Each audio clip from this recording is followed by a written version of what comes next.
Boa noite, meus amigos do CEAL.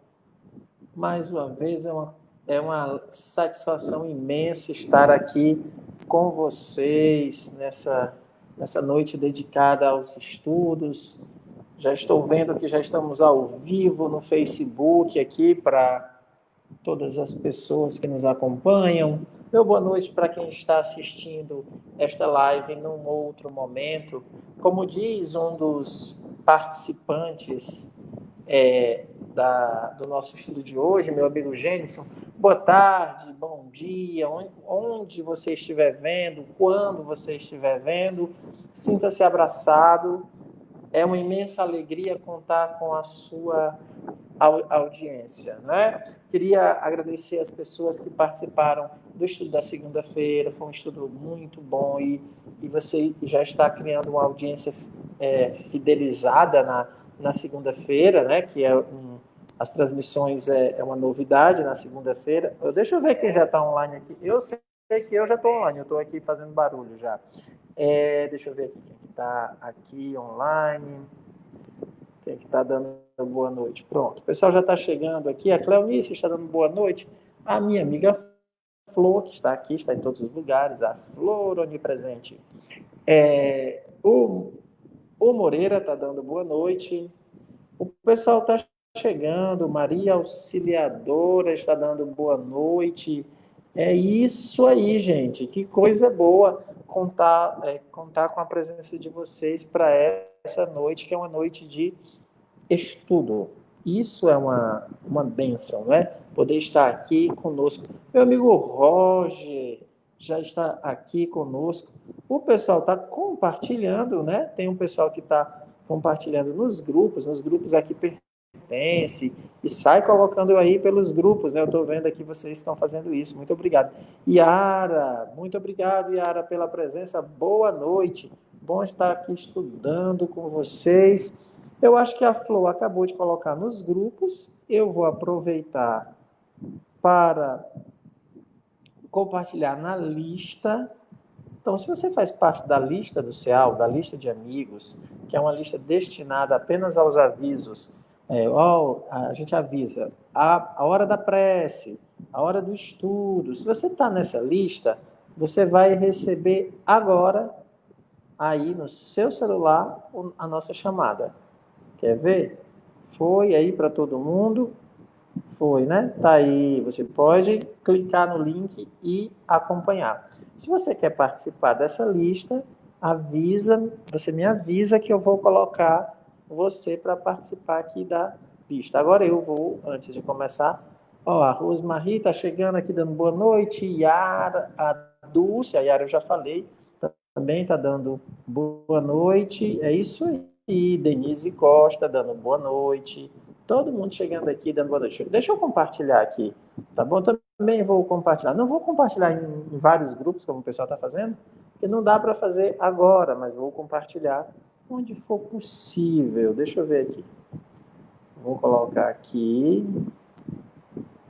Isso. Vamos compartilhar aqui, deixa eu ver aqui. Deixa eu só escreva algo. Vocês vão.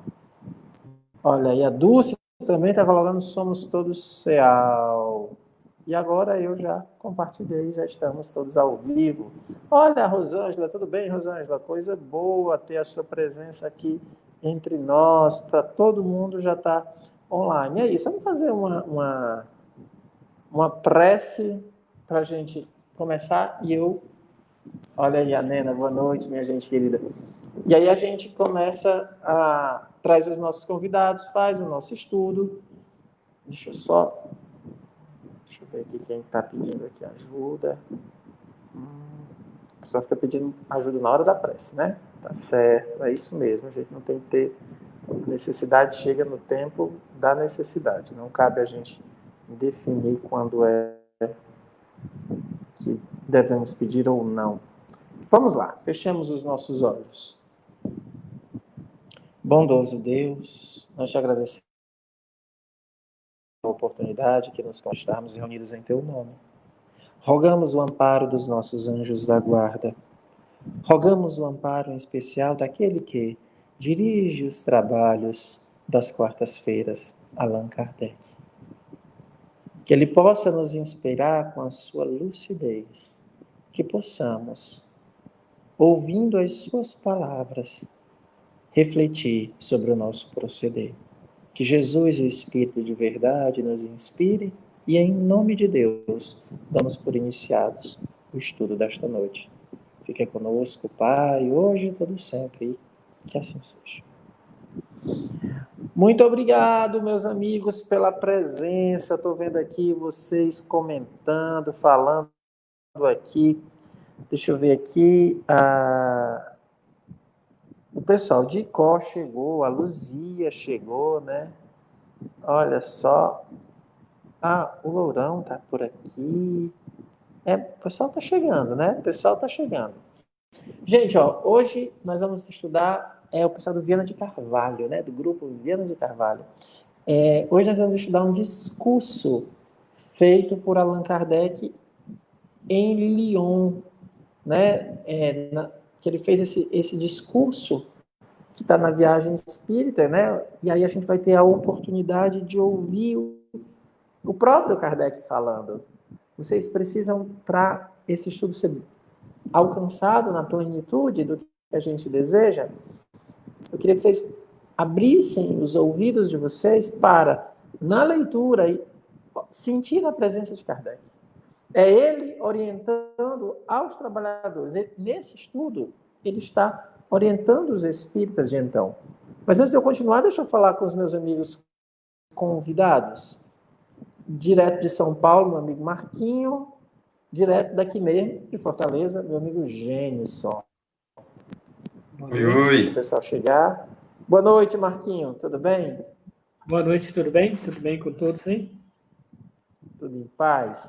O Gênison, vamos ver se o Gênison chega. Olha lá, vamos ver. O Gênison está... Pronto. Boa noite, Gênison. Tudo bem? Boa noite, Cícero. Boa noite, Marquinhos. Boa noite a todos. Tudo em paz. Boa noite. Boa noite a todos. Que bom tê-los. Alguém está perguntando se está no YouTube. A gente posta no YouTube amanhã, tá bom? A gente primeiro lança no Face e depois joga no YouTube. No YouTube se encontra esse estudo a partir de amanhã. Então, meninos, eu estava dizendo, né, que para que a gente possa ter, digamos assim, para que esse estudo tenha o alcance necessário, é muito bom que a gente se sinta ouvindo Kardec falando. É interessante como ele está fazendo um discurso que a gente se coloque como aqueles trabalhadores, aqueles espíritas de Lyon, ouvindo Kardec falando. Então a gente tem que absorver as palavras e tentar compreender. Eu acho que assim a gente consegue ver que ele está falando diretamente para cada um de nós. É óbvio que alguns conselhos, algumas pessoas podem até pensar, mas será que isso ainda existe isso? A gente vai ver que ainda existe. São conselhos que a gente ainda não assimilou, não digamos assim, ainda não colocou em prática. Então, eu fiz uma divisão do texto, obviamente a gente não vai ler o texto todo hoje, o próprio Kardec já inicia o texto pedindo desculpas porque está sendo longo, mas é necessário, eu dividi em partes, eu vou ler um pouquinho o começo e depois a gente vai comentando. Vocês concordam com essa proposta? Tudo ok? Perfeito, Cícero. Perfeito. Então, meus amigos, vamos lá. Viagem Espírita em 1862, discurso pronunciado nas reuniões gerais dos espíritas de Lyon e Bordeaux. Vamos hoje, na próxima semana, trabalhar o discurso 1, que é um discurso muito bom. Discursos pronunciados nas reuniões gerais dos espíritas de Lyon e Bordeaux. Vejamos lá o que Kardec escrevia, graças a Deus. Todo o seu discurso está aqui, o registro. Isso é uma bênção para todos nós. Vamos lá ao discurso.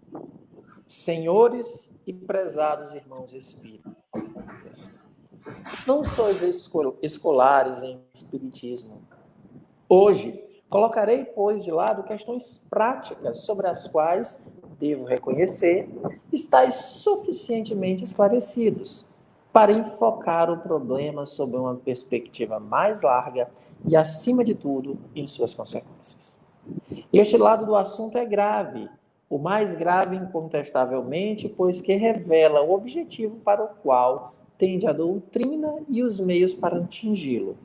Serei um pouco longo, talvez, pois o assunto é vasto e, todavia, restaria ainda muito a dizer para completá-lo. Assim, solicitarei vossa indulgência, considerando que, podendo permanecer um tempo muito restrito entre vós, sou forçado a dizer de uma só vez o que em outras circunstâncias poderia ser dividido em muitas partes. Antes de abordar o ângulo principal do assunto, creio dever examiná-lo de um ponto de vista que me é, de certa forma, pessoal. Se se tratasse tão somente de uma questão individual, e seguramente outra seria a minha atitude. Entretanto, ela se prende a vários assuntos de caráter geral, e disso pode resultar um esclarecimento de utilidade para toda a gente. Esse foi o motivo que me levou a optar por tal iniciativa, aproveitando assim a ocasião para explicar a causa de certos antagonismo com que deparamos, não sem algum espanto, em nosso caminho. No estado atual das coisas aqui na Terra, qual é o homem que não tem inimigos? Para não tê-los, fora preciso não habitar aqui, pois esta é uma consequência da inferioridade relativa do nosso globo e de sua destinação como um mundo de expiação. Bastaria para nos enquadrarmos na situação praticar o bem? Oh, não. O Cristo aí está para prová-lo. Se, pois, o Cristo, a bondade por excelência, serviu de alvo a tudo quanto a maldade pôde imaginar, como nos espantarmos com o fato de o mesmo suceder àqueles que valem 100 vezes menos? O homem que pratica o bem, isto dito em tese geral, deve, pois, preparar-se para se ferir na ingratidão, para ter contra ele aqueles que, não o praticando, são ciumentos da estima concedida aos que o praticam. Os primeiros, não se sentindo dotados de forças para se elevarem, procuram rebaixar os outros ao seu nível, obstinam-se em anular, pela maledicência ou a calúnia, aqueles que os ofuscam. Ouve-se constantemente dizer que a ingratidão com que somos pagos endurece o nosso coração e nos torna egoístas. Falar assim é provar que se tem o coração fácil de ser endurecido, uma vez que esse temor não poderia deter o homem verdadeiramente bom. O reconhecimento já é uma remuneração pelo bem que se faz. Praticá-lo tendo em vista essa remuneração é fazê-lo por interesse. Por outro lado, quem sabe se aquele que beneficiamos e do qual nada esperamos não será estimulado a mais elevados sentimentos por um reto proceder? Este pode ser, talvez, um meio de levá-lo a refletir, de suavizar sua alma, de salvá-lo. Esta esperança constitui uma nobre ambição. Se nos inferiorizarmos, não realizaremos o que nos compete realizar. Não podemos, entretanto, supor que um benefício aparentemente estéril na terra seja para sempre improdutivo.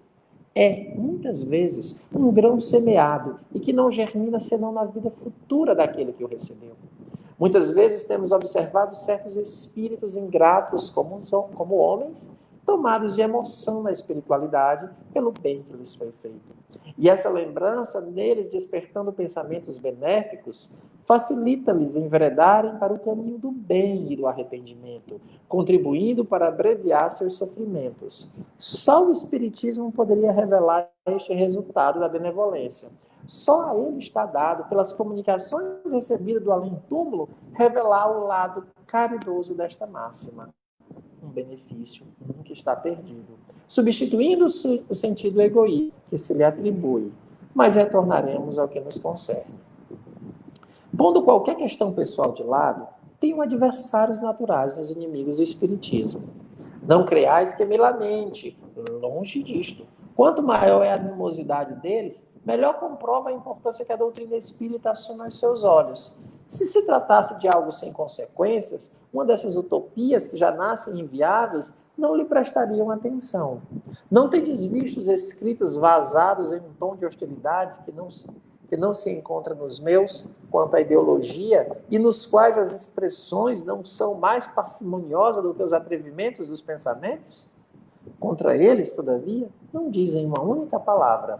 O mesmo se daria se as doutrinas que luto por difundir permanecessem circunscritas às páginas de um livro.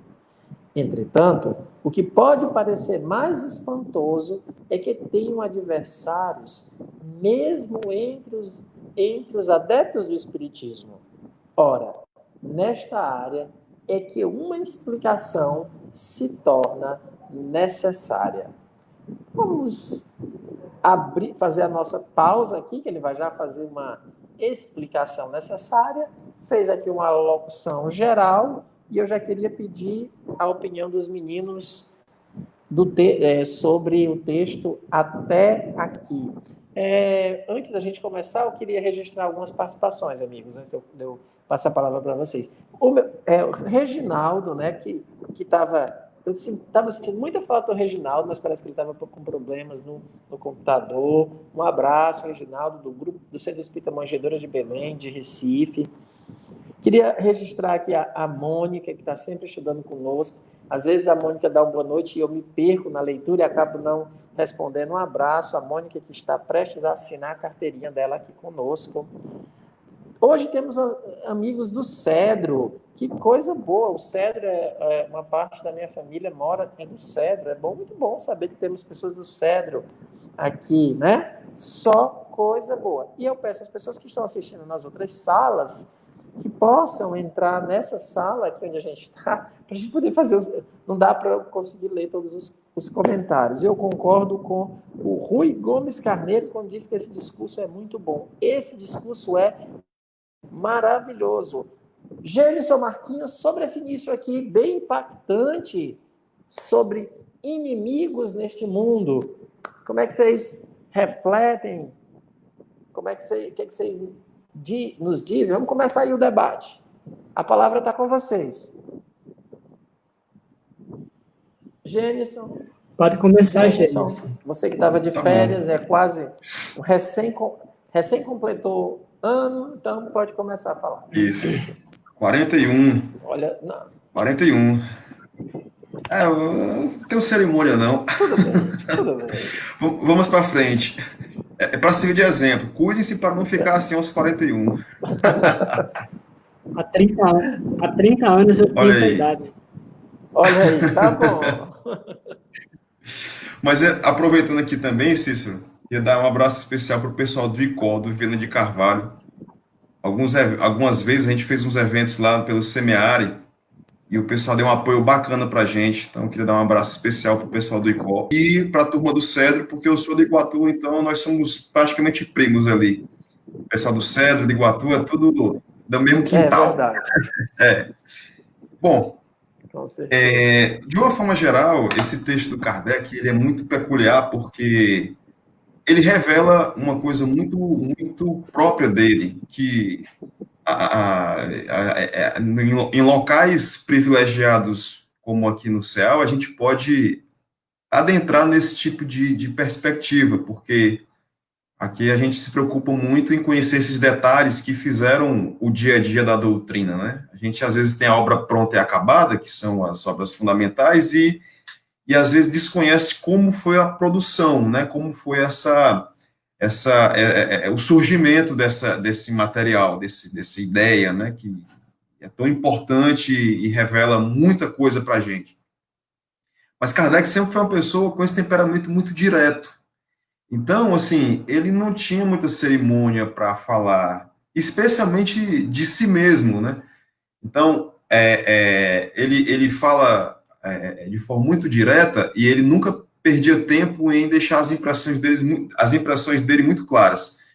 E eu faço essa colocação até porque lá mais para o fim, né, quando a gente for chegar lá, Kardec deixa isso muito claro, né? Quando ele, só para fazer um spoiler muito sutil aqui, ele fala qual o tratamento que ele dá para os que chegam e os que saem.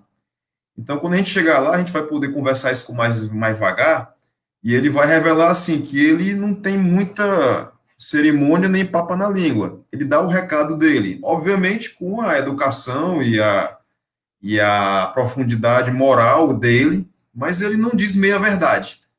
E a primeira coisa que ele fala é o seguinte: todos nós teremos inimigos. Inimigo, e aí a gente tem que entender um pouco do contexto dessa palavra. Inimigo não é aquele opositor fidagal, né?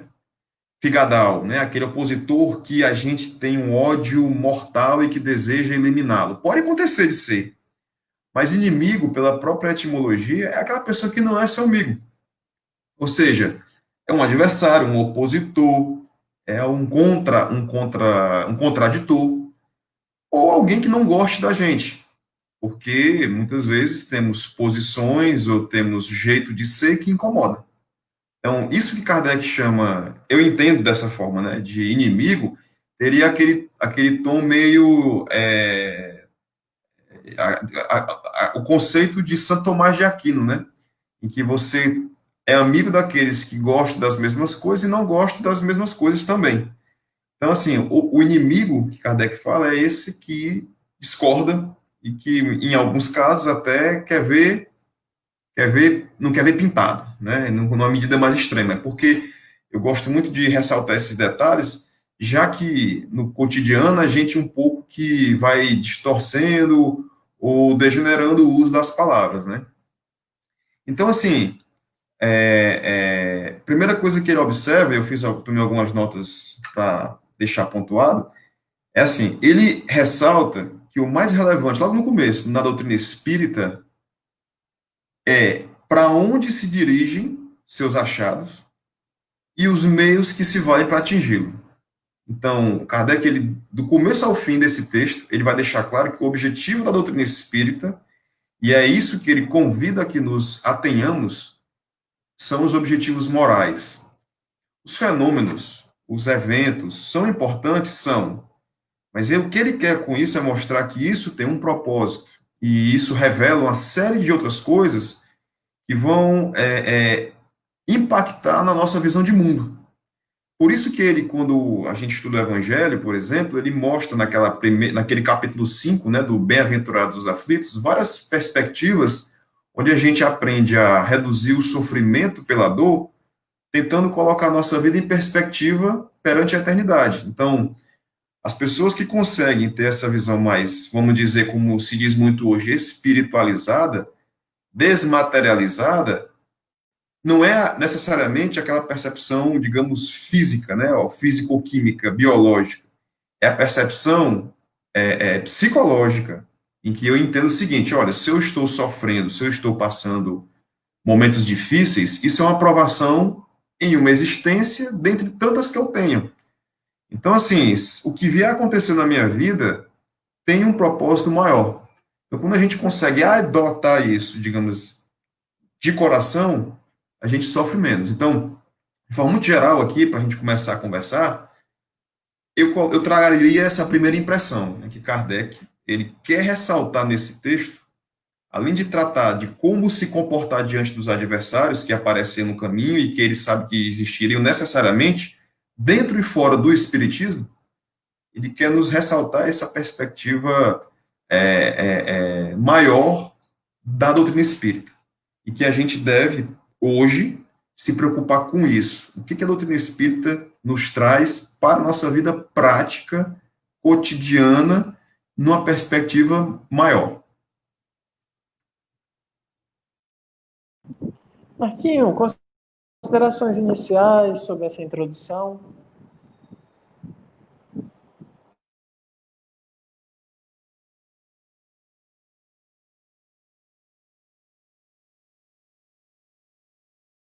Oi, Marquinho, som.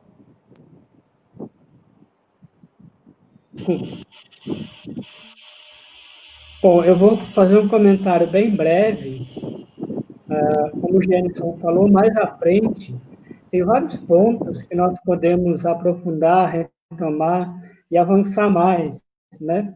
Então, logo no início, ressaltar que essa viagem que o Kardec faz, em 62, ela aparece uma descrição na revista de novembro de 62, né? Algumas coisas que ele comenta lá, né, em novembro de 62, e logo no início, ele já pontua também, além de lá, os objetivos dessa viagem. E um dos principais objetivos dessa viagem é conhecer como a doutrina tem, aliás, uma coisa interessante é que parece que houve uma subscrição de 500 assinaturas de pessoas convidando Kardec para essas palestras, para essa viagem, essas conferências, esses discursos, né? Então, quando ele vai para lá, ele vai e ele destaca alguns objetivos.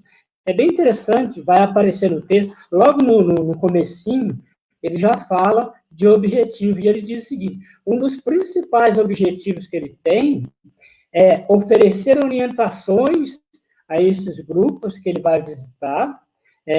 Alguns grupos ele já reconhece que já estão bem avançados, então, aonde tiver necessidade, ele vai aparecer e conversar, confraternizar com os amigos, discutir a situação do local, como funcionam as casas, como funciona o movimento, como é a relação das pessoas entre ali. Então, ele diz que ele vai avaliar com os próprios olhos como a doutrina tem sido compreendida nesses ambientes, né? Então, esse é um primeiro objetivo que ele vai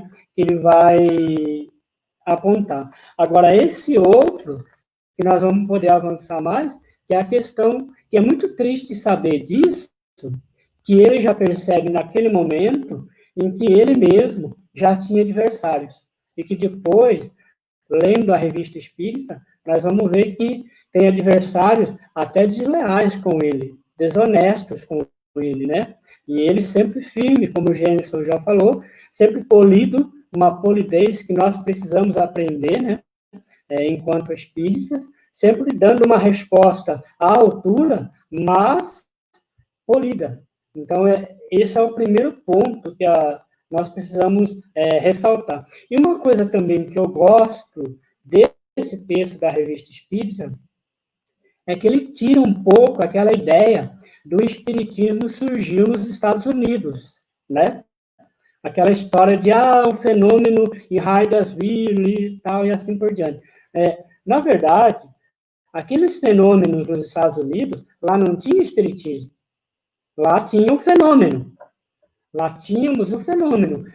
Agora, aqui o Kardec está narrando, desde 1860, ele tem feito viagens para localidades onde o espiritismo está nascendo. Então, se nós queremos estudar a origem do espiritismo de verdade, mas esse texto da Viagem Espírita de 62, mais a revista, é fundamental, né? Porque lá nós ficamos presos a um repertório de fenômenos.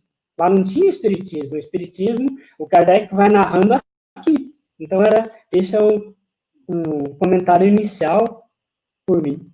Depois a gente vai. Oi, pessoal, vocês estão me ouvindo? Eu queria destacar também, assim, inicialmente, nesse que eu acho que é muito importante a gente perceber o que ele faz, né? Ele mostra que primeiro ele deixa claro que o texto tem que ser longo porque são assuntos sérios. O discurso é longo por dois motivos, porque a viagem era breve, né? Ali era pouco tempo e tinha aqui assuntos muito sérios. O Marquinhos tocou num ponto que eu queria reforçar, que eu fico dizendo assim, nesse tempo inteiro que eu sou espírita, e já são muitos anos mesmo, quase a idade do Gênesis de espiritismo. Eu sou jovem, então, eu comecei há pouco tempo. Começou há pouco tempo, né?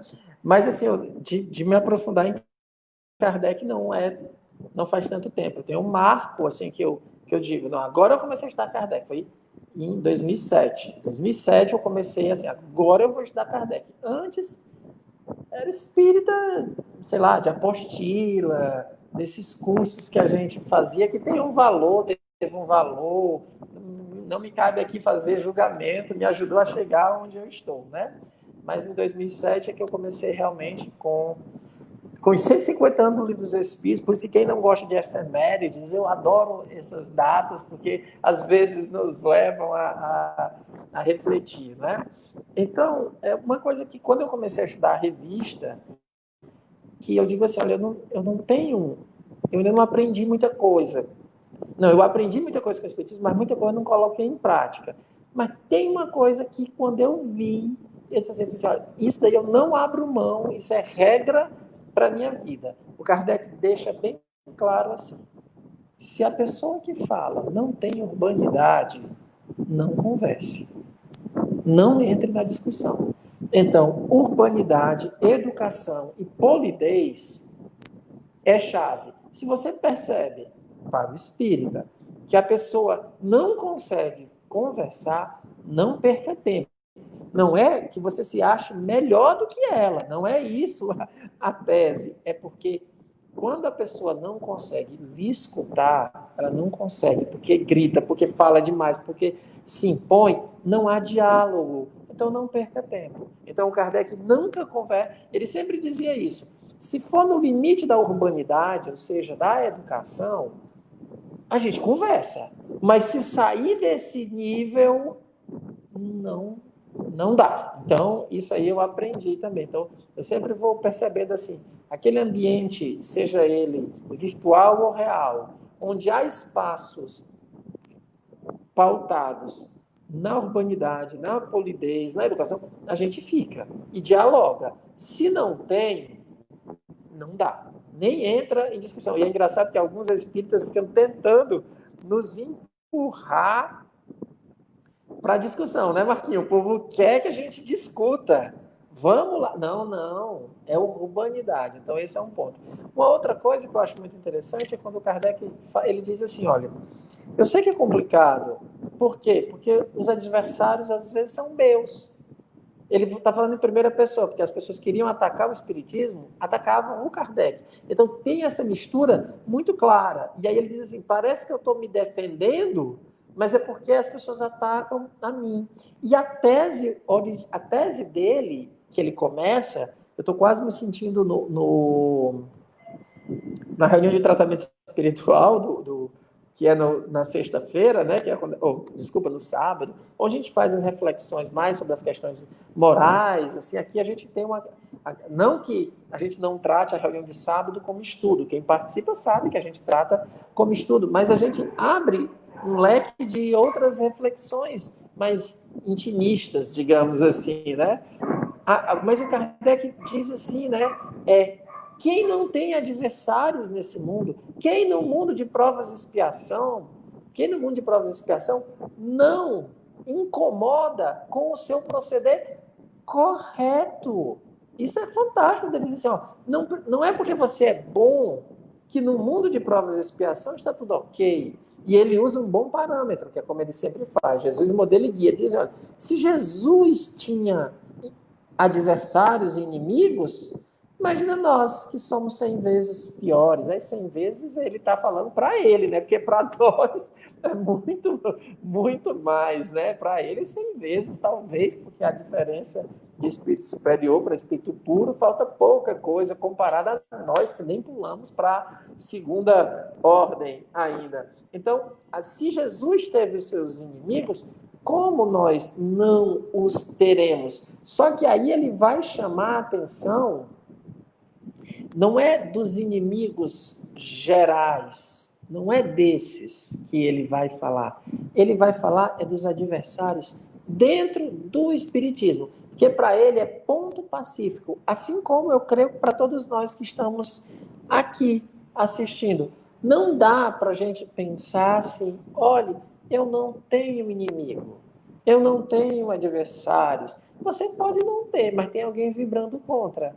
Todos nós temos alguém vibrando contra, quando a gente está encarnado no mundo de provas e expiações. Se você tentar ser uma pessoa ética, vamos dizer, você só quer ser santo. E é engraçado que aquilo que deveria ser virtuoso, se eu chegar para o Gênesis e disser assim, olha, o Gênesis isso, só quer ser santo, em tese, isso deveria ser um elogio ao Gênesis. Ele quer ser santo, supondo aqui santo no sentido de uma vida beata, que nem diria Agostinho, no sentido pleno da palavra, uma vida abençoada, uma vida em Deus. Todo mundo deveria usar e ter nisso um elogio, mas a gente tem nisso o quê? Uma crítica. Só quer ser santo. Quer dizer que essa pessoa só tem uma aparência de virtude, ela só está querendo parecer bom. Veja, então não tem ninguém num planeta de provas e expiações que possa se dar o luxo de dizer assim, eu não tenho inimigos. Então, todos nós temos, todos temos. A grande questão é quando os inimigos surgem no seio de grupos onde todos estamos irmanados. Aí é que é o problema que ele vai começar a tratar agora. Ok? Acho que ainda ninguém fez nenhuma pergunta. A única pergunta que surgiu até agora foi onde está o Pedro. Vamos procurar o Pedro, Lourão. Vamos vibrar aqui para ele aparecer. Já já ele chega. Vamos dar uma... E Cícero? Oi, James. E com relação a isso que você comentou, essa última parte, ele destaca no texto de forma muito clara que é o oposto. Ele vai, eu diria, ele vai além.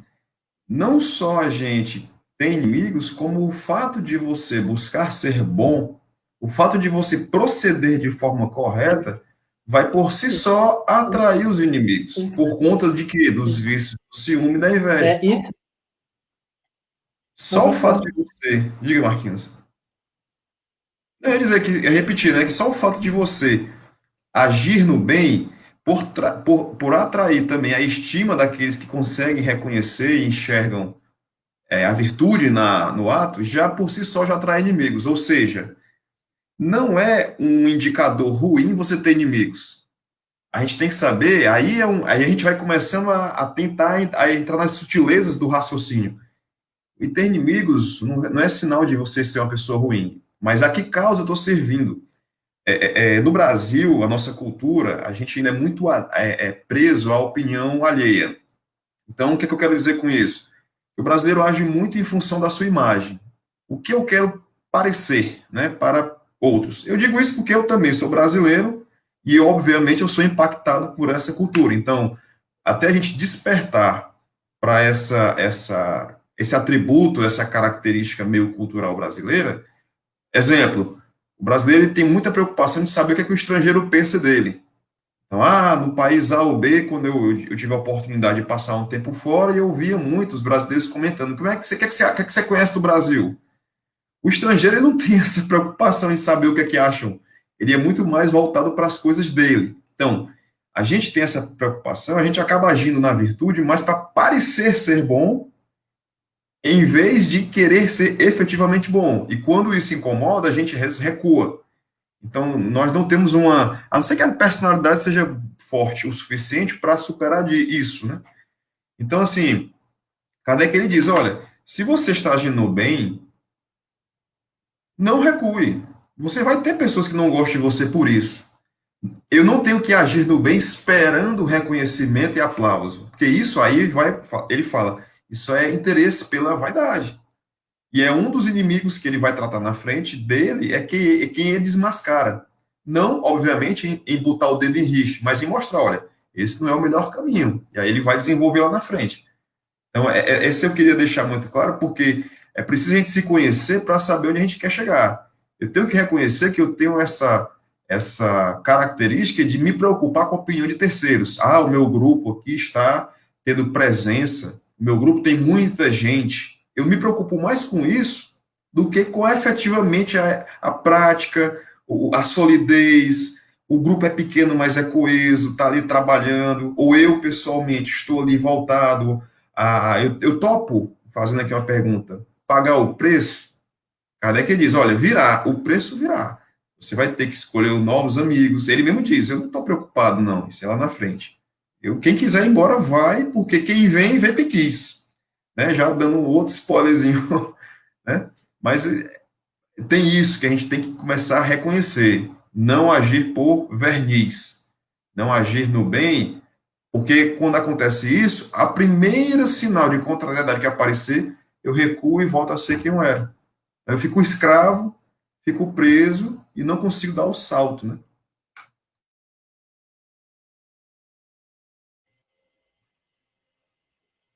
Marquinho, ia comentar? Então, eu ia comentar rapidinho, mas o Gênison, no que você falou, e o Gênison já contemplou o que eu ia falar, né? É o seguinte, tem uma coisa que o Kardec fala da questão do inimigo. Nós também temos uma habilidade especial a criarmos inimigos onde não há, né? Devido à nossa imperfeição. Então, às vezes, a pessoa não é nosso inimigo. Então, nós temos que aprender a identificar essa pessoa, que é a nossa inimiga, e considerá-la como a nossa adversária, né? Ou seja, se eu a aceito como indivíduo, eu estou fortalecendo a postura dela. Então, eu a consideraria como adversária. Porque aí eu lembrei lá, quando você falava, Cícero, e o Gênison também deu, no spoiler do Gênison, está essa questão também. Lá no livro dos médiuns, por exemplo, sobre o ser e parecer, por exemplo, quando se começa a estudar espiritismo, a maioria das pessoas já quer ir para a reunião mediúnica.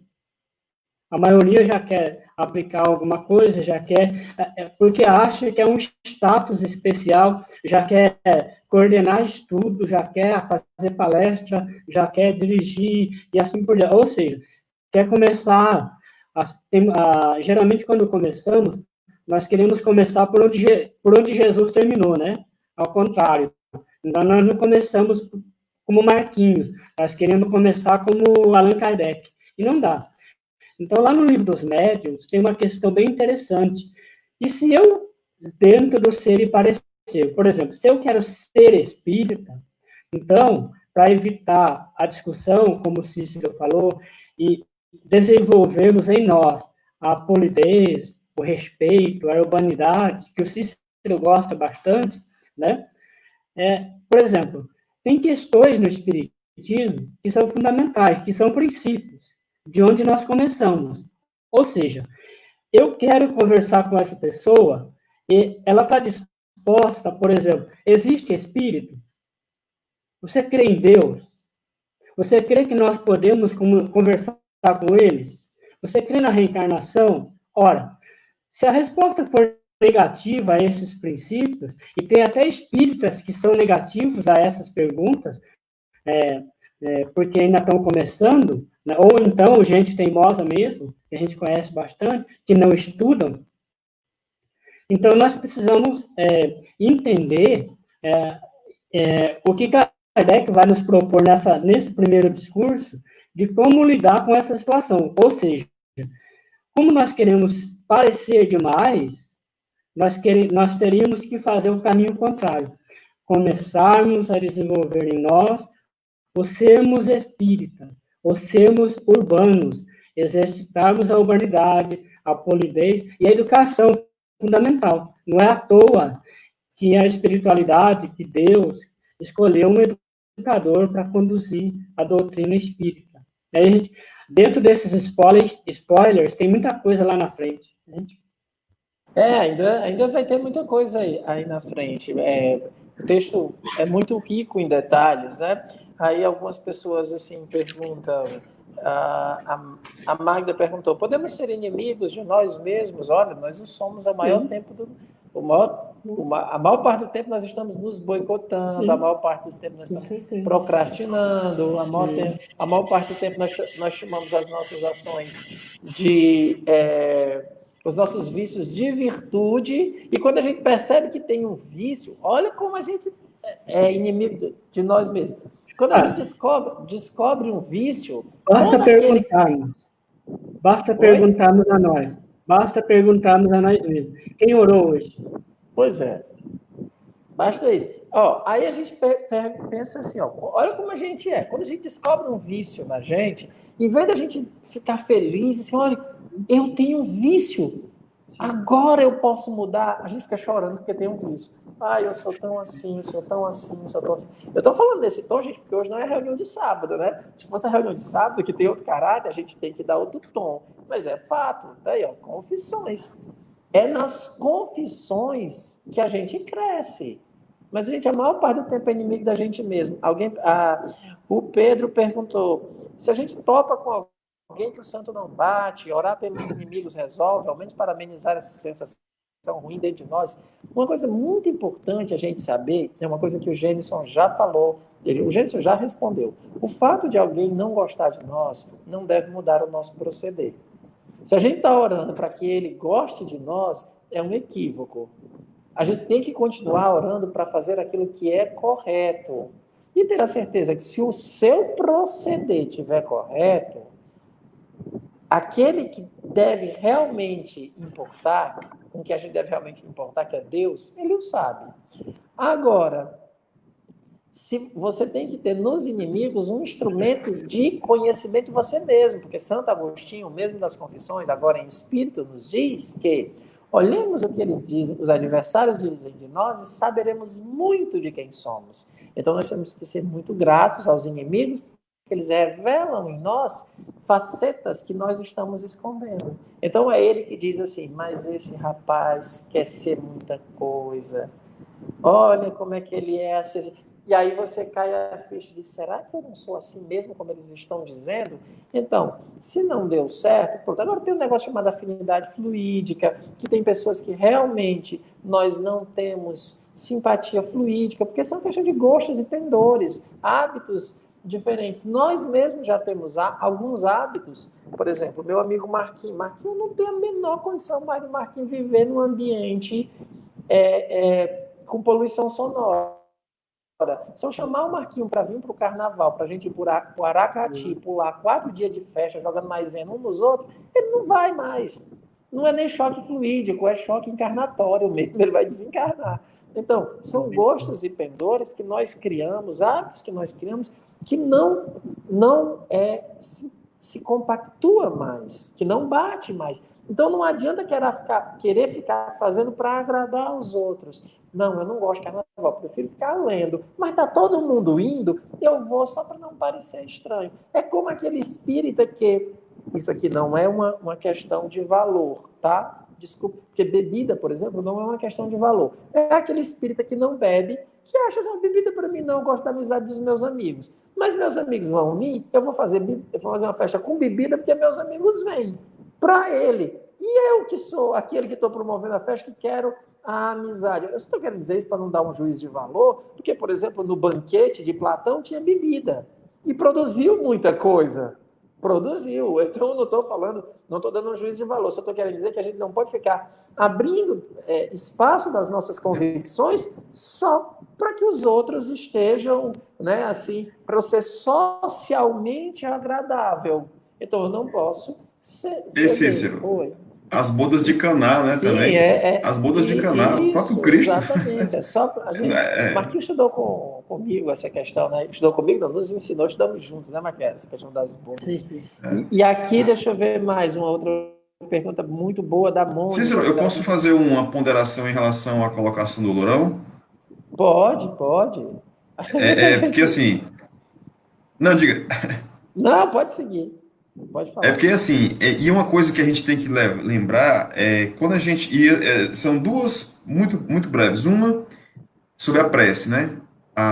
Tem um vídeo no YouTube do Cosme, não vou saber qual é o nome, mas é Eficácia da Prece. Se você procurar Eficácia da Prece Cosme, ele explica em que condição a prece é eficaz. Né? Então, quando você vê esse vídeo, uma palestra de 1h e muito agradável, aquele jeito do Cosme, bem didático, ele explica bem onde a prece atua. E a prece, ela atua na vontade. Quando eu oro por alguém, eu vou estar beneficiando a pessoa que é dirigida à prece e a mim também. Então, assim, o que a gente precisa ter em mente, para que o eflúvio da prece seja bom, eu tenho que, sinceramente, desejar o bem daquele que não gosta de mim, daquele com que o santo não bateu. Se eu oro apenas para me livrar daquele encosto, obviamente aquela prece não vai ter tanta eficiência. Então, é uma via de...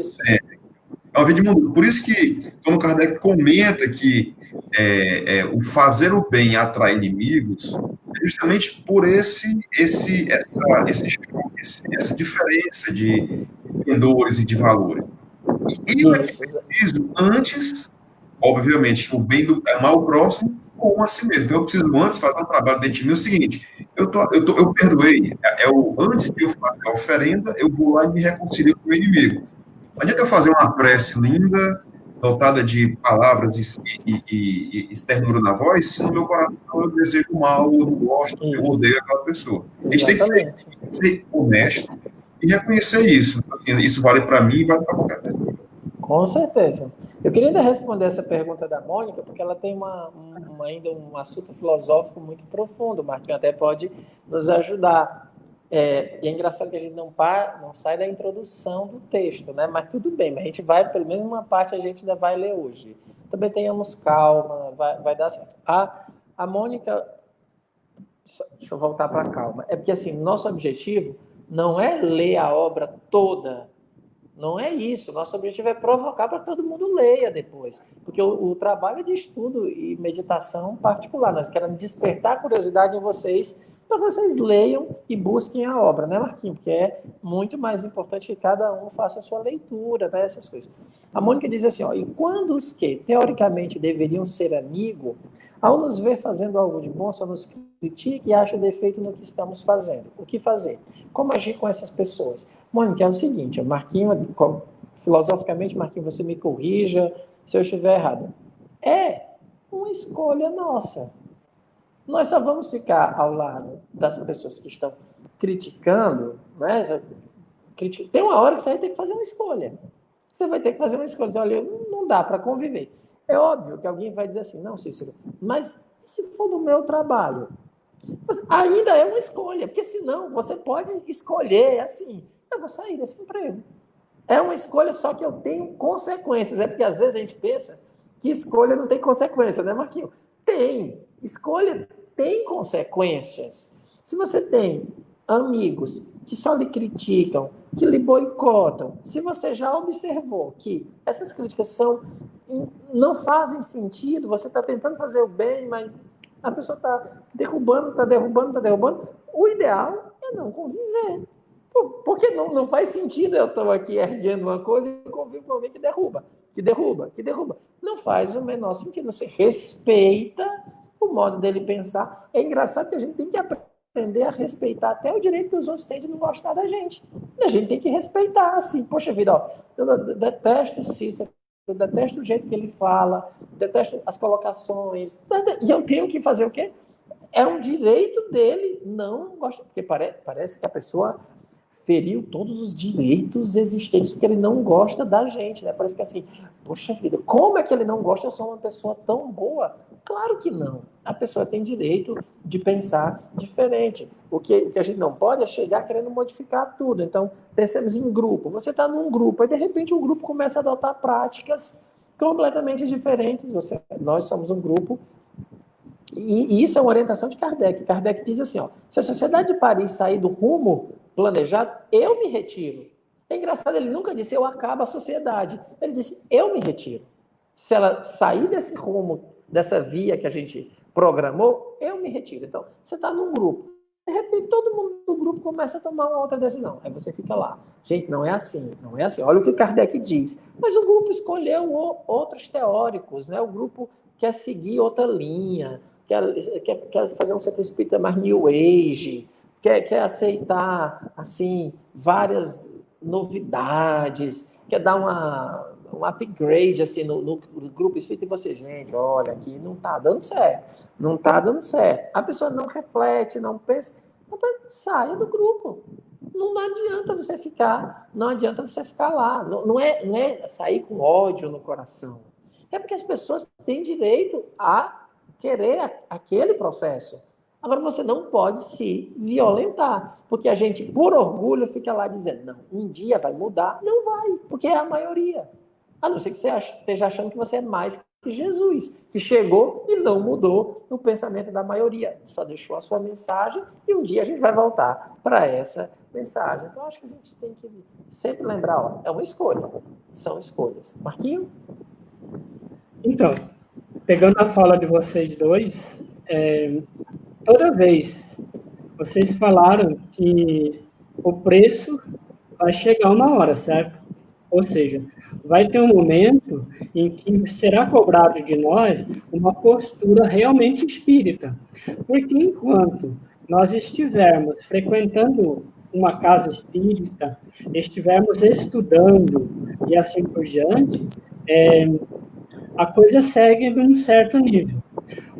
Aí, em cima desse comentário que foi feito, e de mais alguns que estão comentando aqui, sobre, por exemplo, toda vez que nós nos propomos mudar nossos hábitos, como você já comentou, Gênison também, eu identifiquei um vício meu, um problema meu, então eu tento mudá-lo. Só que isso vai incomodar alguém ao nosso lado.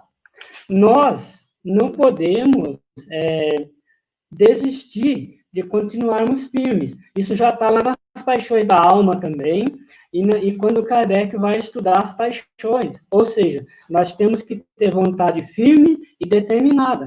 Ou seja, se nós estudarmos o Espiritismo só para ser médium, não vale a pena uma encarnação só para isso.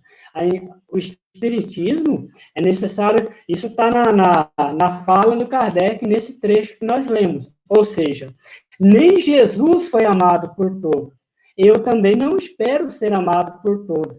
Nem eu, Marquinhos, não posso esperar esse amor de todos, né? Esse amor universal vindo de todos. Então, toda vez que eu for decidir corrigir um hábito meu, todos vão me criticar. Principalmente hoje.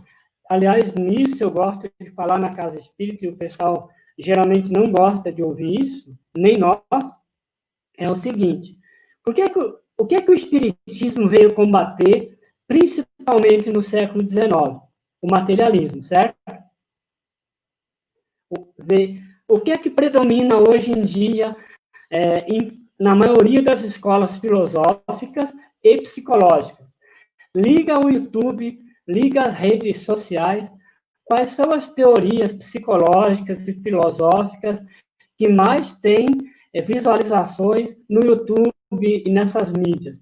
São propostas materialistas, que não consideram, na maioria das vezes, nenhuma vez, nem passa por perto o espírito, a alma. Mesmo a psicologia, que deveria estudar a alma, só fala em corpo atualmente. Pega lá, vai lá no YouTube hoje, vai ter um encontro, um seminário sobre psicologia e sobre filosofia. O que é que vai ser discutido? O corpo e não sei o que lá, o corpo e não sei o que mais, o corpo e não sei o que mais. Tanto na filosofia, como ninguém discute mais mudança de hábitos, curar as paixões. Lá no meu blog eu tenho feito algumas coisas nesse sentido, de curar as paixões, que eu tenho aproximado algumas falas de alguns filósofos gregos antigos com falas de Kardec e dos espíritos. Nós não podemos perder essa oportunidade dessa encarnação de vencermos o materialismo. Mais uma vez. Eu vou fazer uma leitura agora, adiantar um pouco o texto, mais um item, e vou responder depois da leitura uma provocação, né, no bom sentido, do Rui Gomes. Eu não sei se o Rui Gomes é a primeira vez que está participando. Eu queria agradecer pela participação do Rui. Cícero. Oi. Cícero. Oi, Marquinhos. O Rui e a Rosângela, a mulher dele, eles são lá de Londrina, lá do grupo do IDEAC. Estudam eles estudam no grupo do Cosmo. Ah, que bom! Eles são bem estudiosos. Tá? Mas é Londrina, é da Rosana? Ou Rosana é Cascavel? Solange, não, é Solange. A esposa do Rui é Solange. Não, eu sei, mas a Rosana e o Miguel são de Londrina também? Londrina, Londrina. Isso. Londrina, né? Você quer Cascavel. Então, um abraço. É só que eu Pelo estava mesmo pensando isso grupo. porque sábado sábado a Rosana vai estar com a gente. Isso. Naquele comentário no estudo do Evangelho vai estar com a gente. Então, Sim. muito obrigado, Rui, pela participação. O Rui fez a seguinte pergunta: e quando o Espiritismo foge de Kardec, a gente sai do Espiritismo? A gente vai guardar essa pergunta, porque isso é uma provocação, né? E a gente vai já responder. Né? A gente vai já responder essa pergunta, ela é muito boa, Só essa antes de provocação. ser Mas lido, vamos ler Kardec. Vamos ouvir o que o Kardec diz. deixa eu comentar uma coisinha. Teve uma época em que aconteceu isso comigo. Eu me afastei do espiritismo. Foi uma falha minha.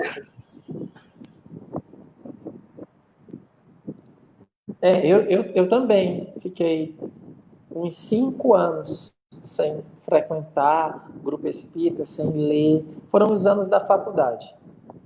Né? Foi, como diria Vicente de Paulo, foi minha grande noite longa. Vicente de Paulo passou 2 anos sem fé.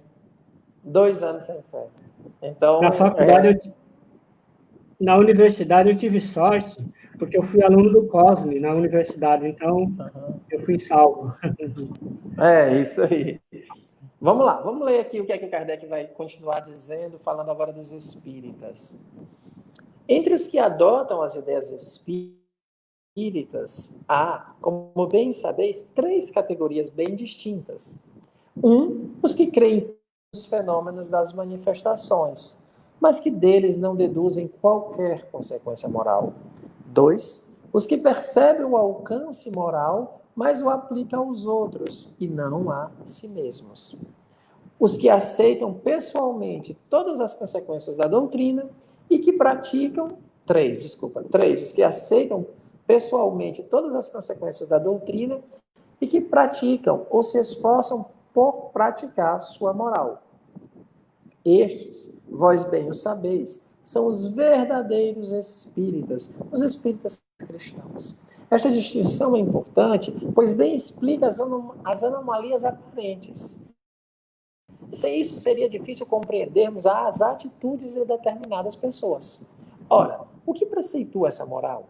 Amai-vos uns aos outros, perdoai os vossos inimigos, retribuí o mal com o bem, não tenhais ira, nem rancor, nem animosidade, nem inveja, nem ciúme.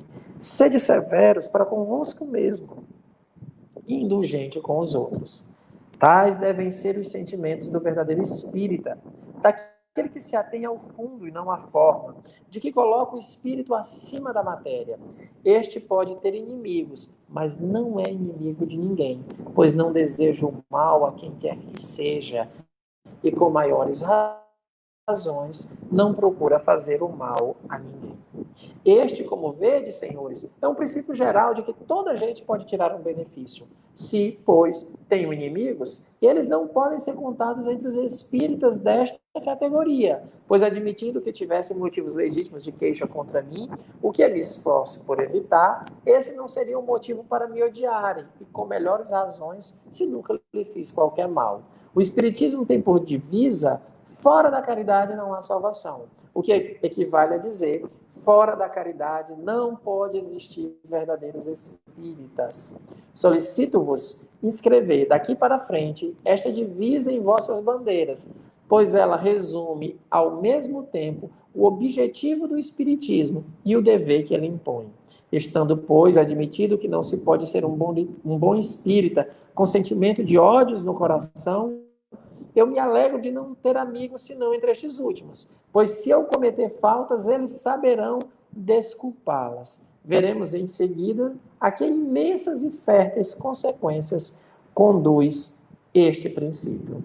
Vamos parar aqui, porque agora ele vai começar a contar, e vai ficar para a próxima semana, as causas das animosidades contra o Kardec, contra o Espiritismo. Mas com isso aqui a gente já consegue fechar o estudo dessa noite. Aqui já vai dar muito pano para manga. Jenson, essa parte você quer fazer um destaque? Você que meditou, refletiu sobre o texto? Primeiro, ele fala agora de forma expressa aquilo que comentamos há pouco, que o espírita, ele pode ter inimigos, mas não é inimigo de ninguém. Então, vetorialmente, ele tem que aceitar os inimigos. Ele não deve ser inimigo de ninguém. Então, isso mostra o seguinte, mais uma vez, é que sempre deixou claro que a preocupação do espírita verdadeiro, espírita cristão, com a sua própria moralidade, e não com a moralidade dos outros. Porque ele fala, ele classifica em 3 tipos: os que gostam dos fenômenos, os que querem colocar a moralidade nos outros, isso é só o que tem, não escapo disso, mas eu querer que o outro sofra, pague o preço, se disponha a abrir mão e não eu, e aquele que efetivamente tem, reconhece e põe em prática a necessidade da transformação moral. Aí ele diz, olha, ele não fala isso, mas em miúdos ele diz assim, eu só considero esse espírita, esse último. Os 2 primeiros eu não chamo de espírita, não. Eu não vou dizer aqui desse jeito, mas quando você analisa o que está escrito, ele diz, olha, espírita para mim é a 3ª categoria. Os outros 2, aí é que ele coloca anomalias aparentes. Coloca como espírito. Eu faço questão de destacar bem para poder eu só, digamos, bater ou criticar ou fazer uma reflexão, que é o que ele vai fazer a partir do texto, ou sobre os 2 primeiros perfis. Então, quando a gente vê essas perguntas, né, muito, muito interessante que o pessoal faz, olha, quando os outros falam de nós, quando os outros nos apontam, quando os outros nos criticam, precisamos nós fortalecermos a nossa personalidade, fortalecermos os nossos desejos, quero.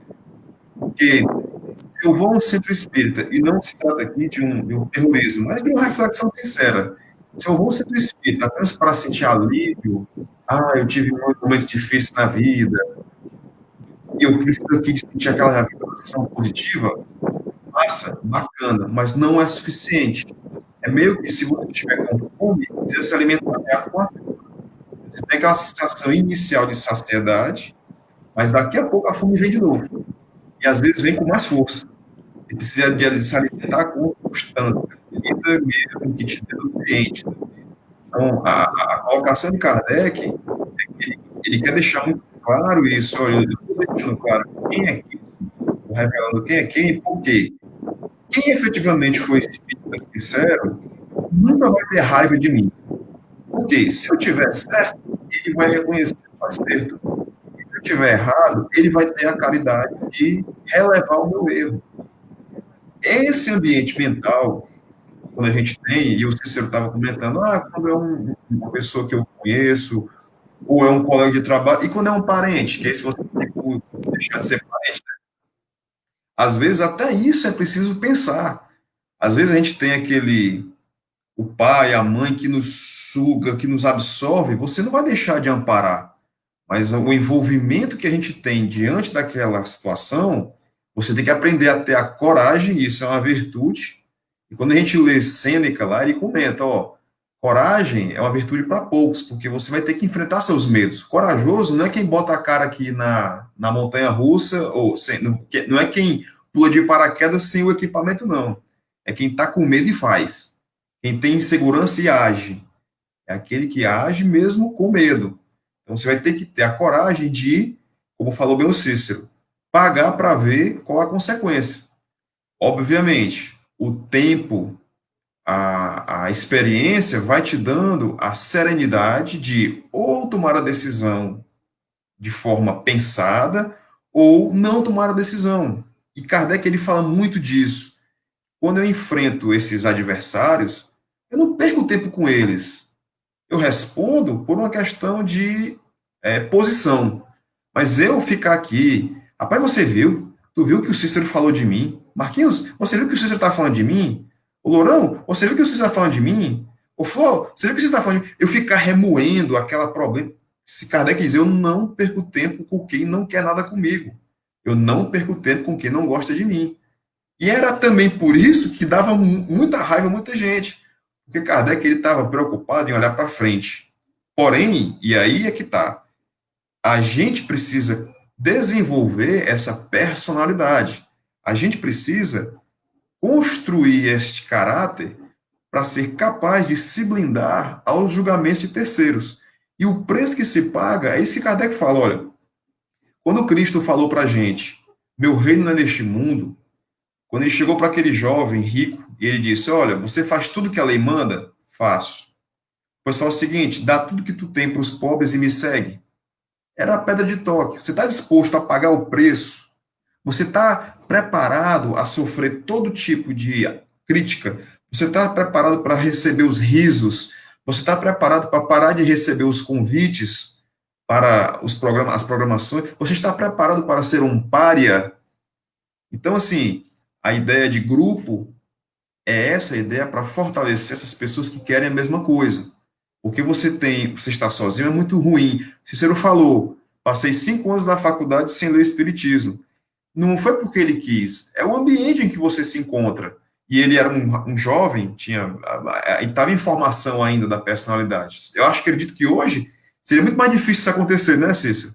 Marquinhos, então, mais difícil ainda. Ele não teve a sorte de ter um COS, né, no caminho, de orientar e ajudar, mas aí eu faço essa ligação, tudo que falamos. Imagine Kardec, um homem inteligente, de uma moralidade superior, e que ele já tinha como objetivo traçado na vida desenvolver esse conhecimento que ele sabia pelo coração dele que iria ajudar muita gente. O Marquinhos resgatou bem no início. Olha, Kardec já vinha desde 60 viajando, já vinha desde 60 vendo como é que o pessoal estava se comportando, até para saber se o que ele estava apresentando tinha efetividade, se isso tinha receptividade. E ele viu que sim. E muitas das hipóteses que ele tinha se confirmaram, porque essa classificação que ele faz não é da cabeça dele. Ele viu isso acontecer. Ele viu muita gente que só se interessava pelo fenômeno. Ele viu muita gente que tinha o conhecimento, que falava bem, mas só queria aplicar isso para os outros. E ele viu gente sinceramente querendo aprender. Por isso que ele dizia, tem centro espírita no interiorzinho aqui da França, que nunca teve um médium, nunca viu um fenômeno. Perdão. Mas o pessoal se dedica, estuda, está ali convicto, está ali firme e forte. Esse é o verdadeiro espírita. Não é porque ele estava dizendo que os outros não são, mas é porque ele diz assim, olha, esse aqui, que não precisou de nada, apenas viu e entendeu, esse é a alma, a essência da coisa. Então, assim, quando a gente pega esse trecho aí de Kardec, eu vejo muito disso, desse convite constante de nós fortalecermos o nosso espírito. É difícil porque, como eu falei, sociologicamente, antropologicamente, nós brasileiros somos excessivamente apegados à nossa imagem. A gente se preocupa demais com a nossa foto no Instagram e esquece de curtir a paisagem que nós estamos vendo. A gente eu vejo gente passar horas e horas ali num show filmando. Eu digo, meu amigo, olhe para o show, curta o momento, vibre com aquela sensação, né? E outra característica também que é muito brasileiro, de a gente, que aí fala bem daquilo que o Marquinhos estava dizendo, e o Cícero também, de não perder tempo, é porque nós brasileiros somos muito emocionais. Nossa cultura de querer dizer na cara, eu não posso deixar barato, eu não posso levar desaforo para casa. Às vezes você leva desaforo para casa de graça. Se você deixasse para lá, é verdade. O que adianta eu perder tempo em querer convencer uma pessoa que não acredita em reencarnação? O que eu ganho com isso? A pessoa não quer. Imagine se no sentido contrário. Como é que você vai receber um cara que quer lhe converter sem fazer o julgamento, mas às vezes aqui em casa aparece, de domingo de manhã você já sabe quem vem bater na porta. Testemunhos de Jeová, pessoa com uma intenção, só que assim, eles fazem numa percepção que não vão me convencer, mas eles passam lá, dão uma mensagem e saem. Então o que adianta? Vamos nos ver, será que nós não estamos sendo esses testemunhos de Jeová do Espiritismo, muitas vezes? Ou das nossas convicções? Ah, o fulano torce para o time A, eu quero mostrar para ele que o time B é melhor. Ah, fulano tem uma convicção política Y, eu quero mostrar que a X é melhor. E por aí vai. Eu vou perder tempo com isso, eu deveria gastar energias com o meu autoconhecimento e com o meu crescimento. Marquinho, eu tenho que responder a pergunta lá que foi colocada. Eu ia começar por aí. Bom, baseado naquilo que eu falei antes, é muito comum, quando nós somos criticados, nós ficamos melindrados exatamente porque nós queremos parecer mais do que somos, né? Então, a primeira alternativa que nós fazemos é nos afastar do espiritismo. Por exemplo, eu fiquei 2 anos afastado, por quê?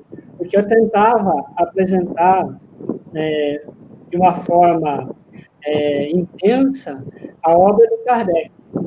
Mas eu não sei se porque eu não sabia apresentar esse Kardec, porque eu não sou Kardec, mas eu acabava colocando Kardec de forma que as pessoas se afastavam, ou então ficavam, se tornavam adversários da minha fala. Ou seja, eu me afastei. Falei, não sou eu o problema. Eu me afastei e fiquei 2 anos. Então, esse é um problema que nós começamos por aí. Outra coisa, eu vou começar pelo final da fala do Gênison, até o começo que eu tinha pensado. Por exemplo, o espiritismo não é proselitista. Ou seja, nós não temos que nos ocupar, e o Kardec, nesse texto que nós estamos lendo, lá mais à frente, outra história, ele vai dizer, ele nunca encontrou nenhum grupo fazendo festa, sempre se dedicando aos estudos e tentando colocar em prática o que aprendia, mas nunca fazendo uma festa desviando dos princípios, sempre estudando os princípios e colocando em prática à medida do possível. Uma outra coisa que o Jefferson comentou é sobre ir à festa e se tirar foto e colocar no Instagram. Okay.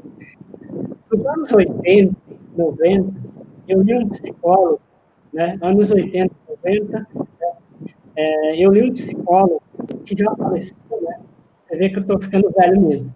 Ele já faleceu, já desencarnou, e ele escreveu um livro, e nesse livro, depois ele coloca no artigo, ele fala o seguinte, que a maioria de nós adora viajar para fora. Santo Agostinho fala isso, Sêneca também fala, os históricos todos falam. Nós gostamos de viajar para fora. Só que quando nós chegamos no local para onde nós vamos, o que é que nós fazemos? Foto. Nós tiramos foto e não vemos o que está à nossa volta. E é mais ou menos isso que nós fazemos com o nosso interior. Nós não vamos para o interior e ficamos presos na periferia. Isso está no Sêneca, isso está nos históricos, no Epiteto, está no Santo Agostinho, no Sócrates e vários pensadores, né? O Epiteto, um filósofo histórico, ele tem uma história que eu já postei lá no meu blog, é o seguinte, alguém chegou para ele e falou o seguinte, olha, fulano falou isso de ti. Apontou um monte de defeitos sobre ele. Ele olhou serenamente, falou, mas ele disse só isso? Sim, ele disse só isso. Não, mas é muito defeito. Não, se ele apontou só esse, ele não conhece os piores mesmo. Esses aí são os que ele percebeu. Os piores estão aqui dentro. Os piores só eu conheço. E eu luto para vencer. Uma outra historinha que é da Sócrates também é o seguinte. Um aluno, um discípulo chegou a ele e elogiou. Sócrates, mestre, o senhor é um professor que nos ajuda muito. O senhor faz isso, o senhor nos ensinou a isso. E elencou um monte de coisas que ele aprendeu com Sócrates. Ele disse o seguinte, minha mulher não concordaria com isso. Esses elogios todos que ele faz, se ele falar para a mulher, para minha mulher, para minha esposa, ela não vai aceitar esses elogios. Então, o que é que nós temos que fazer? Como nós ouvimos aqui no texto e o comentário do Gênesis. Enquanto nós não começarmos a adotar os princípios da norma, eu tenho feito muito isso lá no meu blog. Eu estou fazendo propaganda no meu blog, mas lá eu estou fazendo muito isso, que é curar as paixões, nesse sentido, de aprender a a nossa doutrina, ela é para nós, para cada um de nós. Se nós conseguirmos ajudar alguém, ótimo, mas ajudar alguém vai ser mais difícil. Por quê? Como o Gênesis já falou, precisamos superar isso em nós.